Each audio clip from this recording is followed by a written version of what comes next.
One of the biggest events in Europe in the biotech sector is without a doubt Bio-Europe, and this year's event was held in the beautiful German city of Leipzig. As well as lots of colour-coded booths for one-on-one meetings, there were also plenty of exhibitors, so Labiotech had an opportunity to find out about the biotech scenes in Portugal, Greece and Mauritius, as well as to talk to more than a dozen companies about their work. And so this is our look at the biotech scene in Greece. Hi, yes, so I'm Zizel Kantali. I'm a manager for trade promotion in Enterprise Greece. Enterprise Greece is the official investment and trade promotion agency of the Greek state. We work under the auspices of the Ministry of Foreign Affairs. We have a twofold mission. We, first of all, provide foreign investors with a one-stop shop for information, consulting and assistance through every phase of their investment project. And we also promote Greek exports of products and services in international markets through training programs, through exhibitions like the one that we are here today, Bio-Europe. Enterprise Greece is co-organizing the Greek booth together with Hellenic Bio Cluster. Our participation with this booth in Bio-Europe 2022 aims at three things. First, to promote Greece as the emerging life sciences and biotech hub in Europe and promote the Greek life sciences sector in general. Second, we aim at promoting Greek exports of innovative biotechnology products and services, and to help our companies find business partners and expand internationally.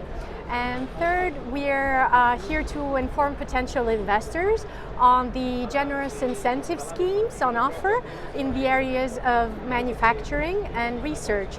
We have a range of incentives, including cash grants, leasing subsidies, wage cost subsidies, tax breaks, and risk financing for new project developments.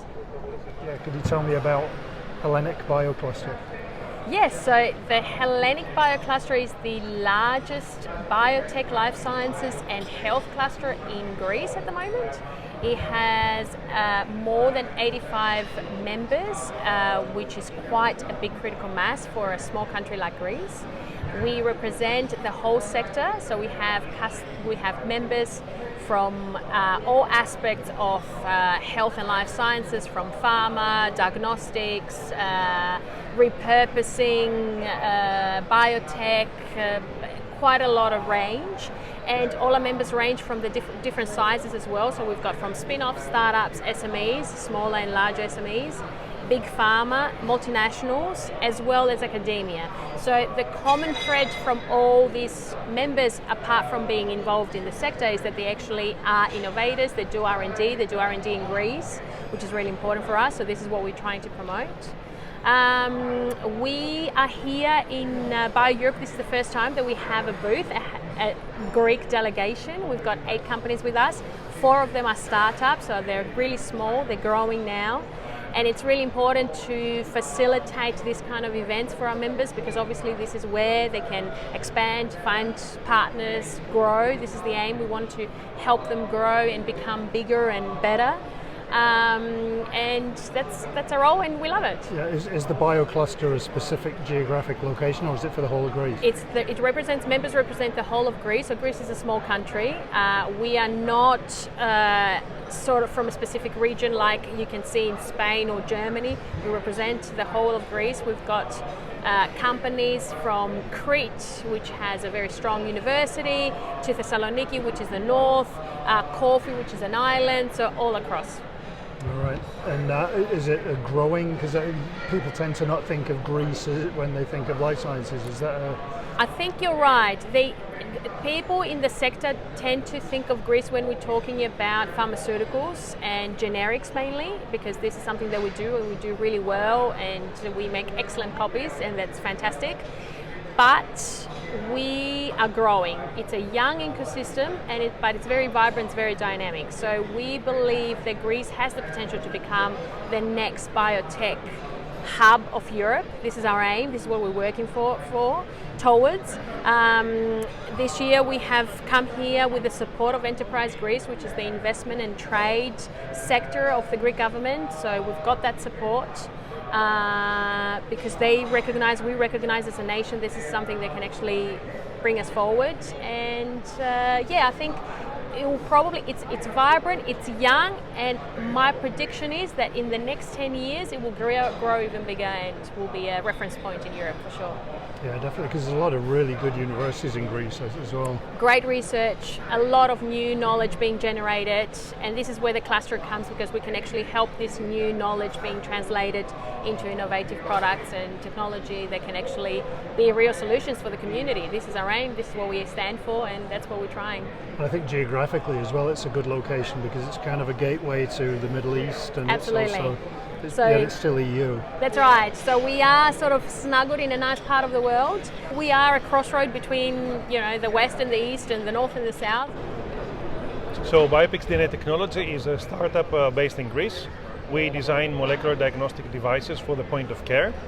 It was a pre-existing need, let's say, but was greatly highlighted by the pandemic of COVID. And our solution is a very affordable one, a very accurate one. It operates via an Android device, and it can be basically taken to the field. So it can go where it's needed. We can do molecular analysis, PCR quality molecular analysis with a mobile phone and this device.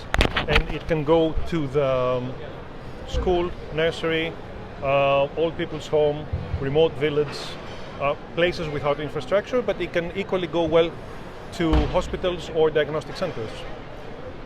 And how does it work? It's a standard amplification of nucleic acids, so molecular method. It hits the reaction here, and with a digital camera we do a digital image analysis. This is our novelty, basically, the apparatus, and in that way we replace the expensive fluorescent filters that the traditional molecular diagnostic devices use for real-time analysis. Right, so it's you mentioned that it's useful in places it's obviously smaller than a lot of equipment would be. It is portable, so it's point of care. It is cheap, which makes it point of care. It is reliable, which makes it point of care. And so basically we take the lab outside where it's needed.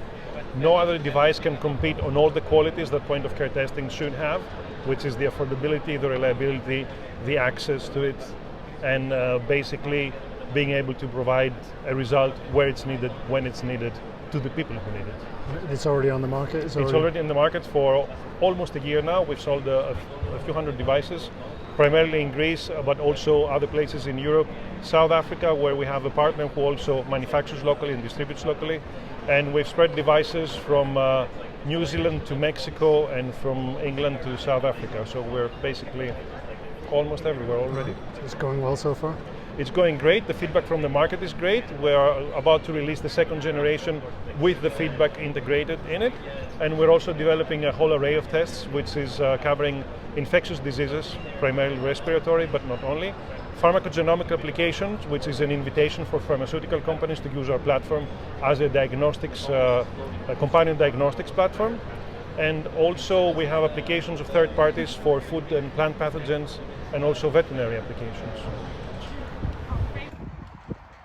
Rescue Biotech is a drug discovery platform technology company established in 2019 as a spin-out company from the National Hellenic Research Foundation. We work with a genetically modified E. coli platform that does two things simultaneously, more or less. It produces a huge number of molecules, small cyclic peptides, and then screens them for the unfolding of a target protein. And so we are discovering drugs for protein misfolding diseases. Our main focus is rare diseases and neurodegenerative diseases. And protein misfolding diseases are a huge category of diseases, almost 100, and they include large with unmet medical need like diabetes, type 2 diabetes and Alzheimer's disease. But there's also ALS and amyloidosis and other things like peripheral diseases from the eyes and the ears. So we focus on rare diseases basically, and our first lead program is on SOD1 related ALS. So that's in a nutshell what the company does. Right. Yeah. Is that where is that at right now? The study that you're working on? We are in early preclinical stage for ALS, and we are raising our first round A of 2.3 million euros. All right. And how's that going so far? Complicated because we are based in Greece, right? And it's difficult for Greek companies to raise money. There is not a tradition of funds that can fund drug discovery in Greece. So we've come abroad, and this is why one of the reasons we're here. And we're also thinking of establishing offices like a subsidiary somewhere else in Europe, probably at the beginning, and perhaps the US later on. But let's take one step at a time. Sure.